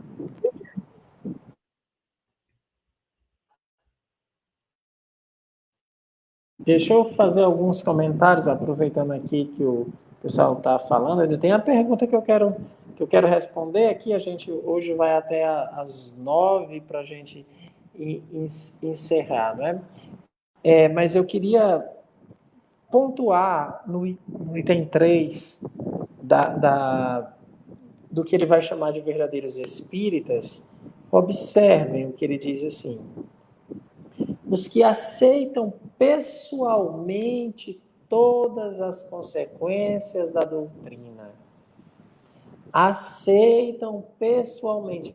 É um processo reflexivo, de intimidade. Tenho que trazer para o campo da aceitação, que lá depois no Evangelho segundo o Espiritismo, quando ele vai estar trabalhando a fé, ele vai falar é preciso compreender. O Kardec vai falar isso. Mas veja aqui, ele diz assim, os que aceitam pessoalmente todas as consequências da doutrina. Meus amigos, a gente, para compreender o Espiritismo, não é porque um palestrante falou, não é porque viu num vídeo, não, é um processo de compreensão. E aí, eu estava aqui pegando uma frase para citar para vocês, porque hoje nós temos aniversariantes no grupo, mas é aniversariante de desencarne, né? Hoje é aniversário de desencarne de um amigo nosso, chamado Blaise Pascal. Hoje, né, é o aniversário do desencarne do Pascal, né? Então, vale a pena... Oi, Marquinho? Foi 19 de agosto de 1662, ele desencarnou. Olha aí, o Gênesis e seus livros e o Pensamentos. É isso aí. Essa é a obra que ele ia jogar fora, hein? Essa obra é póstuma, porque ele não ele ia jogar fora. Foi a irmã dele. Não, Gênesis, o Pascal. Não, o Pascal, Marquinhos. Jogar fora. Não, Gênesis. Não. Mas o Pascal diz uma coisa que eu acho bem legal ainda sobre essa reflexão, quando ele diz assim, há duas maneiras de persuadir as verdades da nossa religião. Uma, pela força da razão. Outra, pela autoridade de quem fala. Não nos servimos da última, ou seja, nós não nos servimos da autoridade de quem fala, mas da primeira. Qual? A força da razão.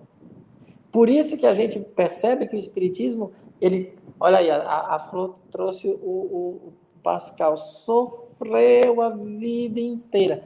Pense numa pessoa para sofrer, foi Pascal, tinha muitas dores, né?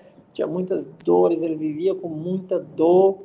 Meu jovem, acho que com 40 anos, né? Que ele tinha. Ele morreu jovem. E tinha quando ele morreu, encontraram uma prece, o Daniel, quando gosta de fazer hora comigo, ele manda umas preces maiores que as minhas, né? Aí ele mandou a prece que o Pascal tinha escrito para morrer, que é imensa a prece. Eu tenho que fazer, Cícero, você falou nele uma menção e justiça. Foi o Daniel que me presenteou com esse livro. A gente vale a pena meditar, se debruçar sobre. Mas então, essa parte, quando ele diz, isso é muito importante, que é esse terceiro grupo, né? Que é, por quê? Porque a gente, e aí, dialogando com o Pascal, a gente tem que parar, gente, de ficar pensando que nós somos espíritas porque a gente ouviu uma palestra, porque a gente participou de uma live, porque está num grupo espírita. Não, nós somos espíritas quando pessoalmente aceitamos as consequências da doutrina, então tem que ser pessoal, uma escolha, uma reflexão minha, e pratico ou me esforço por praticar a sua moral. Tem aqueles que já praticam, graças ao bom Deus, são as almas boas que já vivem, e aqueles que, pelo menos, é a virtude que eu creio e quero que nós tenhamos, que é pelo menos o esforço, né? Nós estamos aqui nos esforçando para a nossa transformação moral. E aí ele vai dizer que estes são os verdadeiros espíritas, ou os espíritas cristãos. Atualmente, eu estou lendo um povo que o povo não lê mais, né? Os espíritas que o povo não lê mais. Então, eu estou lendo agora o Deolindo Amorim, né? Esse pessoal que escrevia antigamente, e ninguém lá mais, eu estou lendo um livro dele, o Espiritismo e as doutrinas espiritualistas, onde ele fica mostrando assim, olha, o Espiritismo não é isso que vocês estão dizendo, o Espiritismo é Allan Kardec, e ele fica lá naquela luta solitária. Uma época, eu sempre digo assim, eu sempre dou um desconto, porque a gente não tinha nem tradução da Revista Espírita, né? Então, como é que vai fazer isso? Né? E ele fica citando lá a Revista Espírita, mas aqui em francês, é porque ele traduzia. Ele diz, não é isso. E aí ele faz uma observação, né, que a gente já andou discutindo sobre isso, né, Marquinhos? Marquinhos, que quando você diz assim, os espíritos, quando o Kardec diz, são verdadeiros espíritos, os espíritas cristãos, a gente tem que fazer compreender muito bem isso, que vai estar melhor desenvolvido no Evangelho segundo o Espiritismo, que não tinha sido feito aqui, que hoje em dia a gente não pode pensar que tudo que é cristianismo, que se diz cristianismo hoje, a gente vai dizer que por isso é espiritismo. Não faz sentido isso. Tem muita coisa que o cristianismo hoje aceita, que está no seu corpo teológico, que não é espiritismo, mas isso não diminui em nada o papel maravilhoso do cristianismo. Mas é porque nós,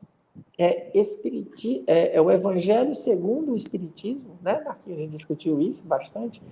Tem alguns conceitos. Cícero. Oi? Cícero. Tu é historiador. Uhum. Tu sabe melhor do que eu que a própria noção de espiritismo, ela tem momentos históricos em que são diferentes movimentos, né? O cristianismo no início é uma coisa, o cristianismo romano é outra, o cristianismo de hoje, você como historiador, você sabe melhor que eu isso, né? Não, melhor que você. Hoje é o dia do historiador, Marquinhos. Hoje é o dia do historiador, tá vendo? Estamos de parabéns. Parabéns para nós dois. O Gênesis vai ter o seu dia, gente. Vai ter o dia do advogado. Eu só conto história. Eu sou historiador, só conto história. Os advogados devem ter entrado aí com uma petição no Supremo e deve ser deles todos os dias. Então, mas então é só para dizer isso, porque o que está acontecendo hoje nessa confusão? As pessoas estão querendo trazer tudo das doutrinas, das diversas doutrinas cristãs para dentro do espiritismo. Não é isso, esquece. Isso não é. Agora, é assim, olha, é um profundo respeito que nós temos por essas questões, pelas doutrinas espíritas. Estudar a Bíblia mesmo. Estudar a Bíblia. Estudar a Bíblia. Seja, veja, o pessoal está fazendo grupo de estudo bíblico. Não faz o menor sentido. Não faz o menor sentido. Por quê? Porque nós temos que estar nos esforçando para viver isso que já está dando aqui. Olha o esforço para praticar essa moral. Tá? Então, a moral que nós precisamos, é aquela que está, enquanto espírita, responde. E é engraçado, que o objetivo do espiritismo é o progresso individual e combater o materialismo. Aquela moral que está em O Evangelho segundo o Espiritismo já dá conta para o projeto do espiritismo. Aquela moral ali já dá conta, já resolve a situação que o espiritismo propõe. Eu não preciso ficar trazendo enxertos do Oriente, eu não preciso ficar trazendo enxertos das doutrinas místicas, da cabala judaica, das doutrinas cristãs. Não precisa. Por quê? Porque o espiritismo já dá conta. Uma coisa que as pessoas não entenderam, estão fazendo. Enquanto cidadão, eu posso estudar qualquer coisa. Mas dentro da doutrina, os princípios estão bem estabelecidos. Isso. O Gênesis falou, ele vai com a esposa que é católica, na igreja, assiste à missa, tranquilamente, isso é perfeito, não tem nenhum problema. Agora, não dá para o Gênesis dizer assim, se você não foi numa missa semana passada, e olha, eu vi lá uma questão de um dogma que falou, que eu achei tão interessante, vamos inserir na próxima live? Não dá, amigos. Não dá. Por quê? Porque a doutrina já tem um corpo fechado, e aí o corpo fechado não é no sentido místico, né?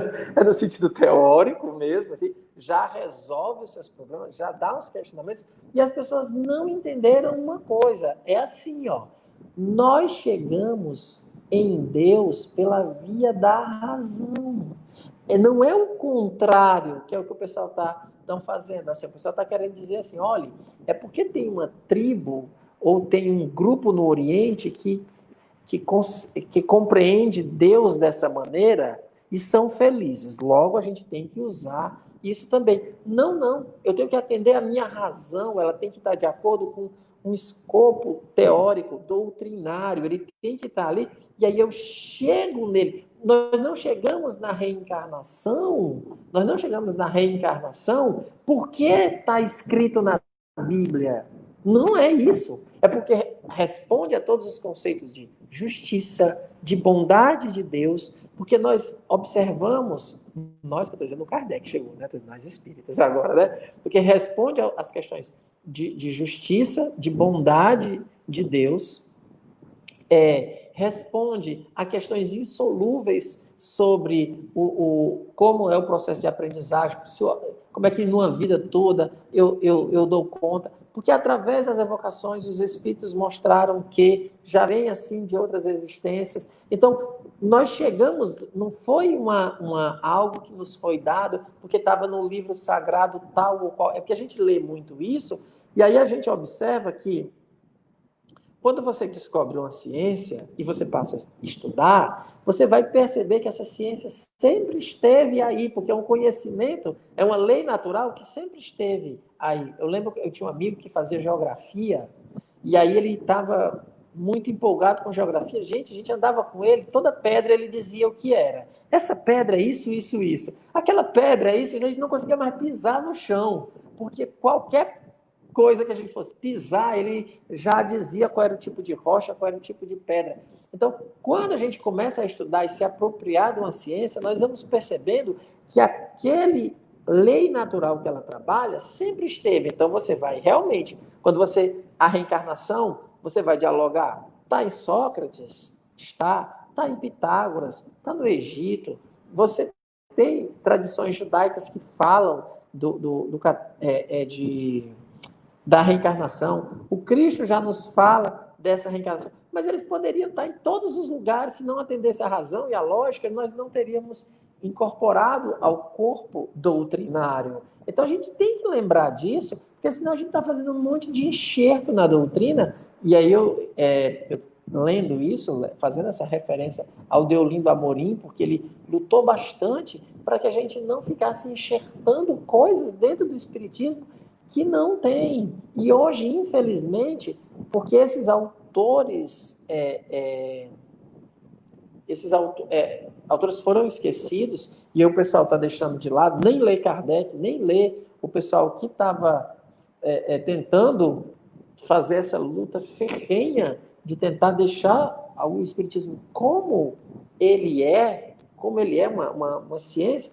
A gente está vendo voltar novamente disfarçado nesse lance meio New Age, tudo isso. Isso que o Marquinho falou. Olha o que o Marquinho falou.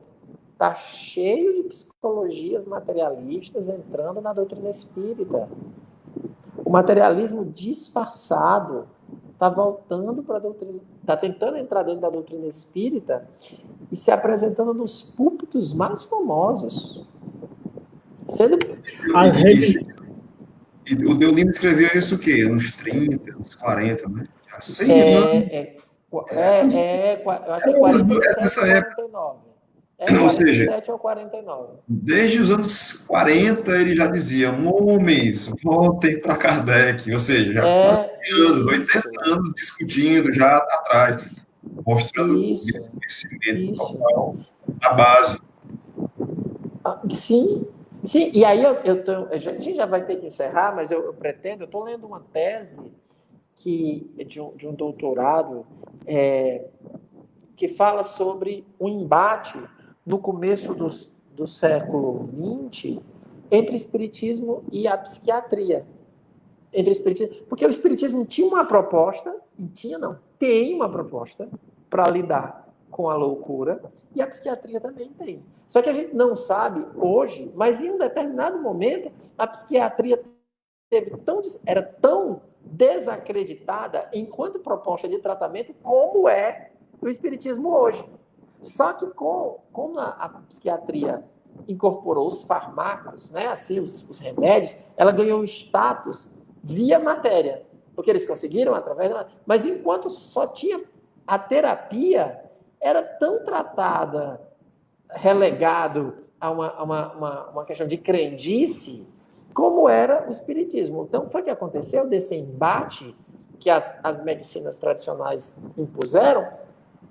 Parece que nós não temos uma proposta que trata da questão do espírito. E está em o Evangelho segundo o Espiritismo, eu não sei porque que os espíritas têm medo, porque Kardec diz que, bem compreendido, o espiritismo é o melhor preservativo contra o suicídio e a loucura. Isso é uma proposta espírita. Nós temos um melhor preservativo contra o suicídio e a loucura. É o espiritismo. Mas a gente não quer dizer nada. Ninguém fala mais nada. A gente, às vezes, vai falar de palestras sobre suicídio, ninguém cita nem Kardec. A gente cita psicólogos. Ninguém está dizendo aqui, gente, tem que ficar muito claro que a psicologia não deve tratar da questão do suicídio, a psiquiatria. Os outros ninguém está condenando a psicologia ou a psiquiatria. Ninguém está condenando. Não. Eu só estou querendo dizer que a gente parece estar com medo de dizer, olha, nós temos um preservativo, o melhor preservativo contra o suicídio e a loucura. Quando a gente compreende as nossas dores, quando a gente compreende qual é a causa dos nossos sofrimentos, quando a gente compreende qual é o nosso destino, quando a gente começa a lidar com isso, aí você não vai mais cair nas armadilhas que o mundo de provas e expiações nos impõe. Mas esse debate vai continuar na próxima semana, né? A gente vai ler mais aqui.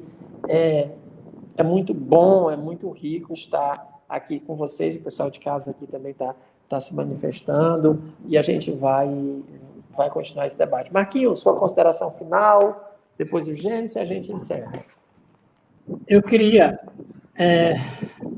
comentar rapidamente, a partir nos comments, teve alguém que comentou que tem sido utilizado os estudos dos evangelhos até o Apocalipse da Bíblia, né, nas casas espíritas, né? Então, eu não vejo necessidade nenhuma. Por quê? Porque a doutrina espírita já tem o evangelho segundo o espiritismo, ou seja, nós temos o evangelho segundo o espiritismo. Nós não precisamos mais, como eu falei no encontro passado, nós não precisamos mais correr atrás do espiritismo segundo o evangelho, porque nós já temos o evangelho do espiritismo, ou seja, nós entendemos o evangelho hoje conforme os princípios doutrinários espíritas, né?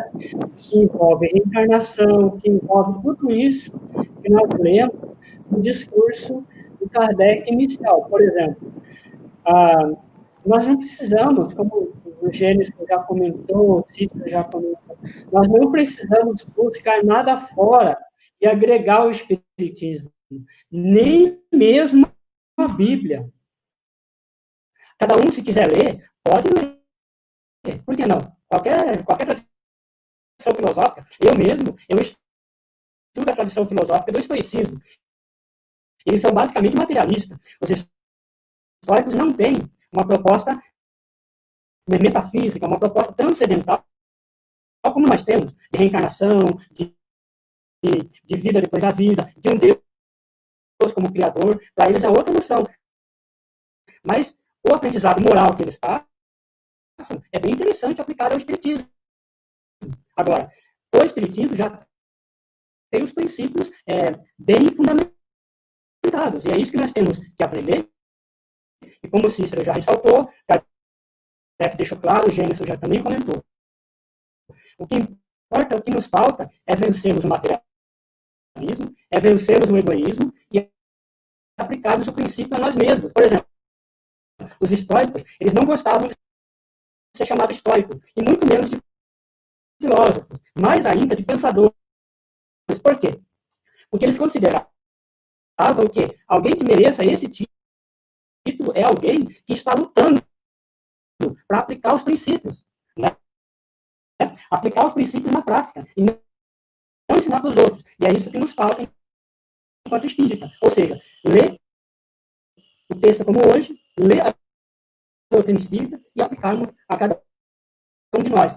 Se nós aplicarmos esses princípios, mesmo os inimigos, a gente vai aprender a tolerá-los, a ficar tranquilo, né? E outra, quando eles falarem mal de nós evitaremos. Por quê? Porque os defeitos reais só nós sabemos. Gênison, 1 minuto para suas considerações finais.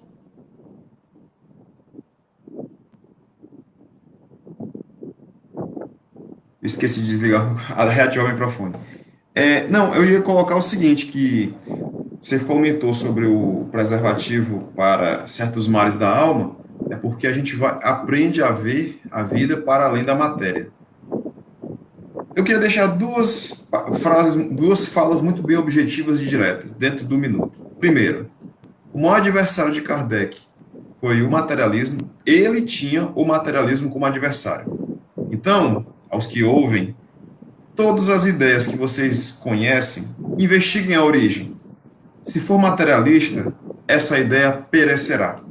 Todas elas podem dominar, hegemônicas hoje, mas em certo momento perecerão. Porque quando Cristo veio e disse, fizeram o que fizeram com ele, e é através dele que a gente divide as eras.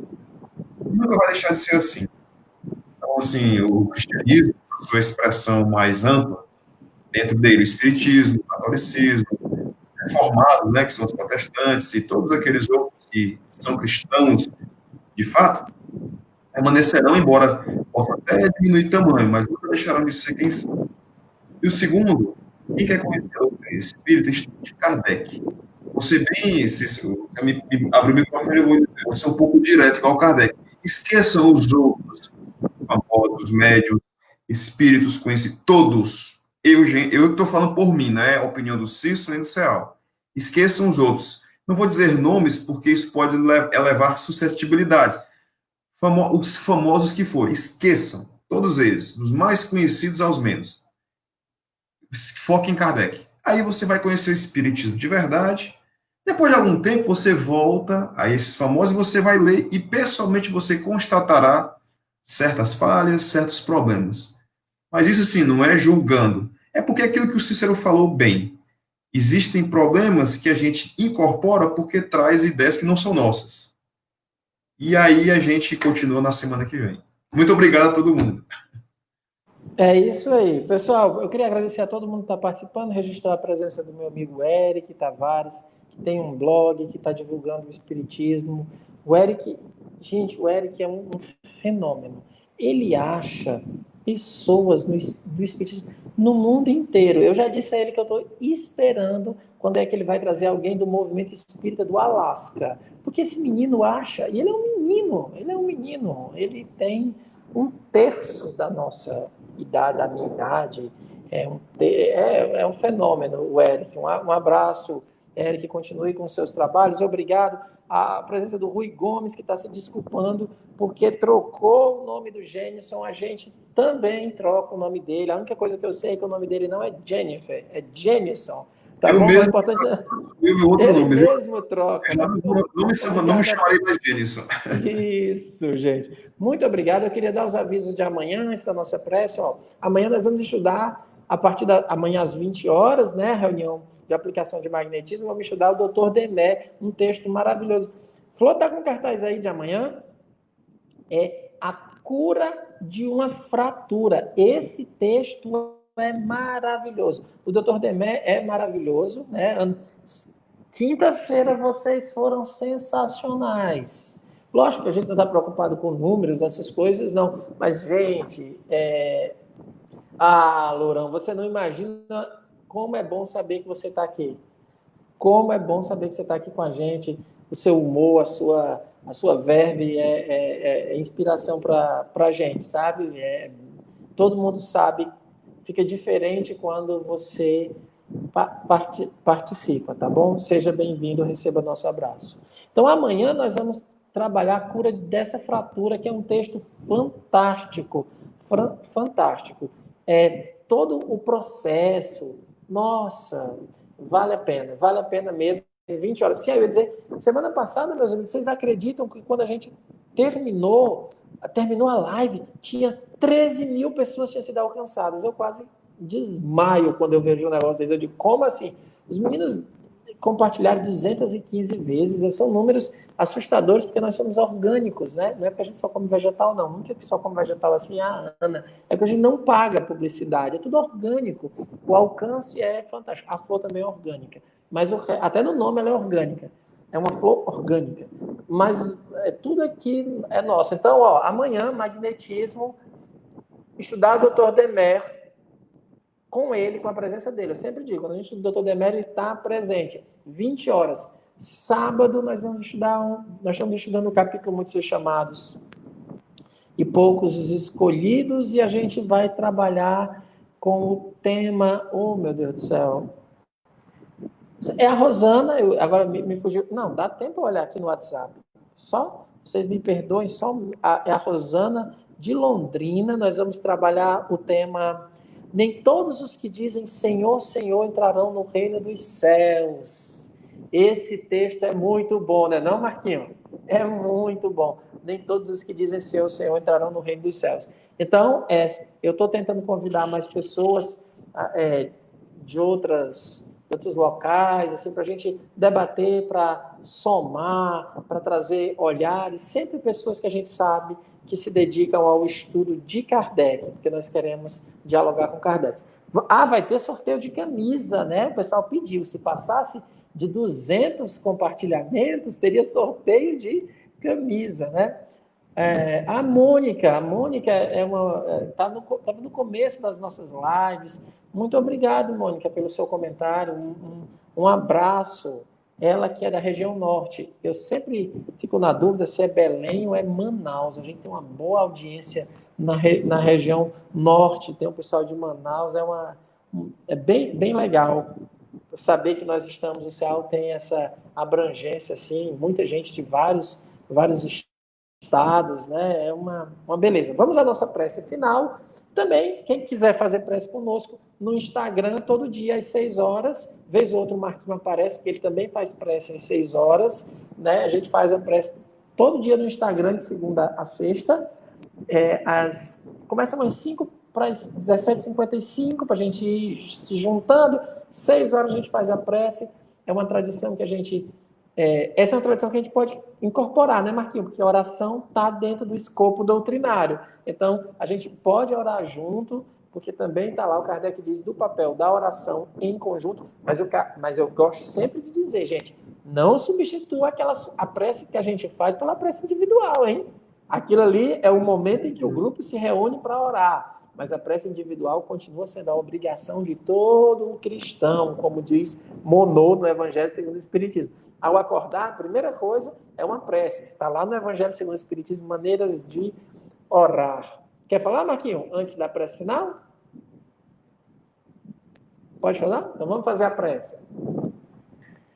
Vamos agradecer a Deus pela oportunidade. Bondoso Deus, Pai amantíssimo, nós te agradecemos por este momento em que nos encontramos entre amigos para estudarmos a doutrina dos Espíritos. Rogamos àquele que preside aos nossos estudos das quartas-feiras, Allan Kardec, que possamos colocar em prática aquilo que tu nos passaste, Kardec, que as reflexões possam calar fundo em nosso íntimo e modificar as nossas ações por uma escolha livre de cada um de nós. Que nossos anjos nos inspirem nesse desejo do progresso, nesse desejo de transformação moral. Rogamos a Jesus, nosso modelo e guia, que nos inspire a força, a coragem, resignação e paciência. Em teu nome, Jesus, damos por encerrado esta reunião, rogando a Deus que nos ampare e nos proteja, nos livre de todo mal, hoje e todo sempre. Que assim seja. Boa noite a todos, meus amigos. Deixa eu ver o pessoal aqui. Vamos dar os nossos tchau. Minha amiga Letícia estava aqui, a Ana Clébia está aqui participando. A Letícia, um abraço. Letícia, boa noite. A Neuza, Eu não sei se a Neuza é do Rio. A Neuza, eu acho que está assistindo agora as palestras, as nossas lives, né? Ó, a Mônica é de Manaus, exatamente, é o pessoal de Manaus. Eu sempre troco. A Fátima, de Recife, ela é do Ceará, mas eu acho que agora está morando em Recife. Tem o pessoal, olha, a Mônica aqui, a Mônica é daqui, futura trabalhadora do CEAL, vai participar do grupo. Olha a minha campanha, Mônica, tá vendo? Ana Kleber aqui é de Icó. Cadê o pessoal de Icó? Tereza Neumann está aqui assistindo. Neuminha, depois me mande recado como é que Juazinho está. Solange Carneiro. Olha a Rosângela. O médium de transporte, o CEAL tem um médium de transporte. É o Antônio, é ele quem faz as entregas do CEAL. Ele é o médium de transporte. Boa noite a todos. Olha, a Neuza é de Paciência, Rio de Janeiro, do Rio de Janeiro. O Lourão é daqui. A Ednelza é de Manaus. A Lúcia Soares é do Rio. Paciência? Cícero, paciência. Eu tenho uma sobrinha que mora lá. Será que quem nasce em paciência é paciente, hein? Ô, trocadilho infame. Ô, trocadilho infame. Santa paciência. Outro paciência. Aqui, ó. Outro. Pessoal, Paciência. Oi? Paciência. Ciência da paz. É isso aí, né? Cada um teve seu trocadilho aí. Pronto. O pessoal, a Maria Valquíria, olha que nome legal desse grupo espírita, Marquinhos. Olha, para você ver como os grupos. Eu estou estudando a história do espiritismo no Brasil, é legal a gente ver esses nomes. Esse é único. É dois, o do Reginaldo é Manjedoura de Belém, é o nome do grupo espírita, e esse é Tabernáculo Espírita Joana d'Arc, em Gravatá, no interior do Pernambuco. Que nome! Né? É bem interessante a gente perceber isso aí. Depois, quando eu for falar da história do espiritismo, eu vou explicar essa questão dos nomes também, porque isso também foi celeuma, era um debate até sobre os nomes, né? Isso tudo. Meus amigos, é isso.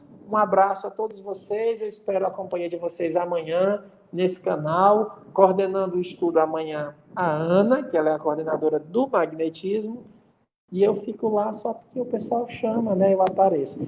Gênison, muito obrigado. Marquinhos, muito obrigado. A vocês de casa, meu muito obrigado.